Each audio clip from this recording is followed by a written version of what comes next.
పేదల పెన్నిధి బడుగు బలహీన వర్గాల ఆశాజ్యోతి వంగవీటి మోహనరంగాని తూర్పు MLA Mohammed Nazir, AP IDC chairman Degala Prabhakar, TDP senior నాయకులు Raja master, deputy mayor Sheikh Sajila, Andhra Pradesh రాష్ట్ర తెలుగు మహిళా సెక్రటరీ గుడిపల్లి వాణి, 56వ division TDP incharge Gudipalli Naveen Krishna పాల్గొన్నారు.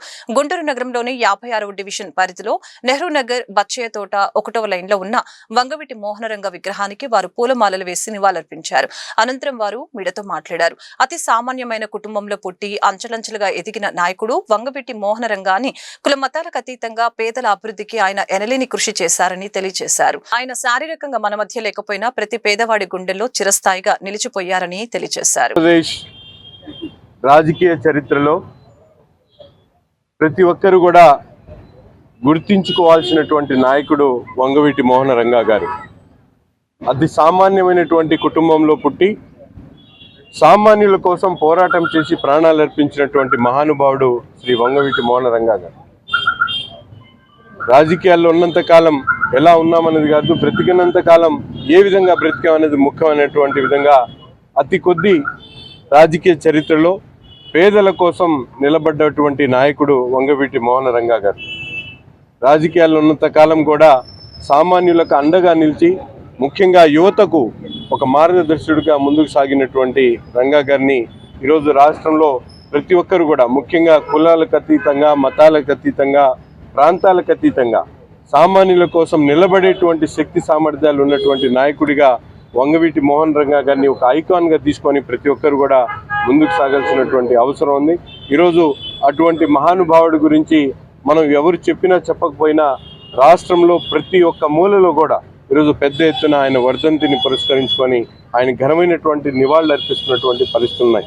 తప్పకుండా అటువంటి నాయకుడిని స్మరించుకుంటూ తప్పు భావితరాలకు ఒక మంచి సందేశాన్ని, ఎందుకంటే రాబోయేటువంటి తరాలు తప్పకుండా ప్రజాసేవలో ఉండాలనేటువంటి ప్రతి ఒక్కరు కూడా అట్టడుగినటువంటి వర్గాలకు సేవలు అందించాలనేటువంటి దృక్పథంతో ముందుకు సాగాల్సినటువంటి అవసరాన్ని గుర్తించే వర్ధంతి సందర్భంగా ఈ రోజున ప్రతి ఒక్కరు కూడా రంగా గారంటే రాజకీయాల్లో ఆంధ్రప్రదేశ్ రాష్ట్రంలో ముఖ్యంగా ప్రతి ఒక్కరికి కూడా తెలిసిన వ్యక్తి.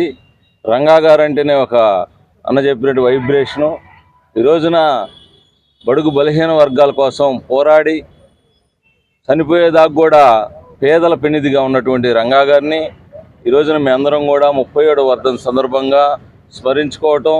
ఏదైనా కానీ రంగా గారంటే అత్యంత ప్రజాదరణ గల వ్యక్తి. ఈ రాష్ట్రంలో ఒక ఎమ్మెల్యేకి చేసినా కానీ ముఖ్యమంత్రి స్థాయి ప్రజాదరణ గల వ్యక్తి ఎవరైనా ఉన్నారంటే అది రంగా గారు. అటువంటి వ్యక్తి స్మరించుకోవటం ప్రతి ఒక్కరికి కూడా మరి ఇట్లాగా స్మరించుకొని భవిష్యత్ తరాలకు కూడా తెలియజేసే విధంగా ఉండాలని చెప్పేసి కోరుకుంటూ ఈ రోజున నెహ్రూ నగర్లో ఇంత పెద్ద ఎత్తున రంగా గారి అభిమానులు, అలాగనే నాయకులు, అలానే మన ఎమ్మెల్యే గారు తూర్పు నియోజకవర్గం నెహ్రూ నగర్లో స్వర్గీయ వంగవీటి మోహనరంగా గారి వర్ధంతి కార్యక్రమం చాలా ఘనంగా జరుగుతూ ఉంది. ఈ కార్యక్రమానికి ముఖ్య అతిథిగా విచ్చేసినటువంటి తూర్పు నియోజకవర్గ శాసనసభ్యులు సోదరులు నజీర్ అహ్మద్ గారు, ఐడీసీ చైర్మన్ డేగల ప్రభాకర్ గారు, స్థానిక కార్పొరేటరు, వివిధ పార్టీల నాయకులు, కూటమి నాయకులు అందరూ కూడా ఇక్కడికి హాజరయ్యారు. వంగవీటి మోహనరంగా అంటేనే ఒక వైబ్రేషన్. ఆనాటి రాజకీయాలు, నేటి రాజకీయాలు, రేపటి రాజకీయాలు ఎప్పుడు ఎలా రంగులు మారినప్పటికీ కూడా రంగా గారి ఆలోచన విధానం, ఆయన అనుసరించినటువంటి పద్ధతులు ఆచరణయోగ్యం, ఆమోదయోగ్యం. బడుగు బలహీన వర్గాల వారి అభ్యున్నతి కోసం రంగా గారు అనేక కార్యక్రమాలను తీసుకున్నటువంటి అంశాన్ని ఈరోజు చర్చించుకుంటూ ఉన్నారు. రంగా గారి ఆలోచన విధానాలని అనుసరిస్తూ బడుగు బలహీన వర్గాల వారికి మేలు చేసే విధంగా రాజకీయాల్లో ఉన్నటువంటి ప్రతి ఒక్కరూ ఆ పందాన్ని అనుసరించాలని, తద్వారా వంగవీటి మోహనరంగా గారి ఆత్మకు శాంతి చేకూరే విధంగా